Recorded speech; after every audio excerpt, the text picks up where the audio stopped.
Many are called, but few are chosen. The question is, why? This is your daily devotional. Today, we are reading Matthew 22. At the end, remain for a few quiet moments and be still with God. Let's begin. Matthew 22, the parable of the wedding feast, and Jesus answered and spoke to them again by parables and said, "The kingdom of heaven is like a certain king who arranged a marriage for his son, and sent out his servants to call those who were invited to the wedding, and they were not willing to come. Again he sent out other servants, saying, 'Tell those who are invited, see, I have prepared my dinner. My oxen and fatted cattle are killed, and all things are ready. Come to the wedding.'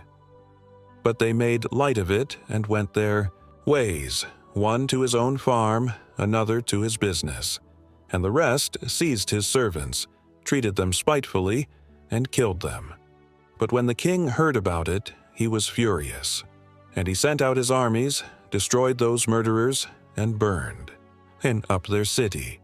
Then he said to his servants, 'The wedding is ready, but those who were invited were not worthy. Therefore go into the highways, and as many as you find, invite to the wedding.'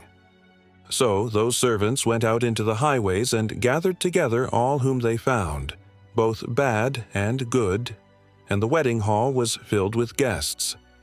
But when the king came in to see the guests, he saw a man there who did not have on a wedding garment.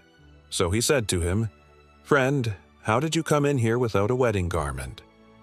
And he was speechless. Then the king said to the servants, 'Bind him hand and foot, take him away, and cast him into outer darkness. There will be weeping and gnashing of teeth. For many are called, but few are chosen.'" The Pharisees. Is it lawful to pay taxes to Caesar? Then the Pharisees went and plotted how they might entangle him in his talk. And they sent to him their disciples with the Herodians, saying, "Teacher, we know that you are true, and teach the way of God in truth, nor do you care about anyone, for you do not regard the person of men. Tell us, therefore, what do you think? Is it lawful to pay taxes to Caesar or not?"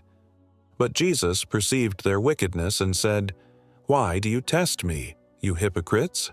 Show me the tax money."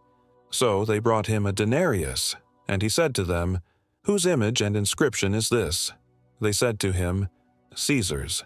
And he said to them, "Render therefore to Caesar the things that are Caesar's, and to God the things that are God's." When they had heard these words, they marveled, and left him and went their way. The Sadducees. What about the resurrection?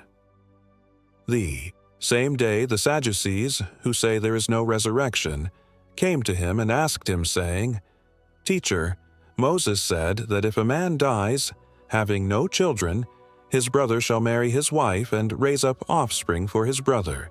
Now there were with us 7 brothers. The first died after he had married, and having no offspring, left his wife to his brother. Likewise the second also, and the third, even to the 7th. Last of all, the woman died also. Therefore, in the resurrection, whose wife of the 7 will she be? For they all had her." Jesus answered and said to them, "You are mistaken, not knowing the Scriptures nor the power of God. For in the resurrection they neither marry nor are given in marriage, but are like angels of God in heaven. But concerning the resurrection of the dead, have you not read what was spoken to you by God, saying, 'I am the God of Abraham, the God of Isaac, and the God of Jacob'? God is not the God of the dead, but of the living." And when the multitudes heard this, they were astonished at his teaching. The scribes. Which is the first commandment of all? But when the Pharisees heard that he had silenced the Sadducees, they gathered together. Then one of them, a lawyer, asked him a question, testing him and saying, "Teacher, which is the great commandment in the law?"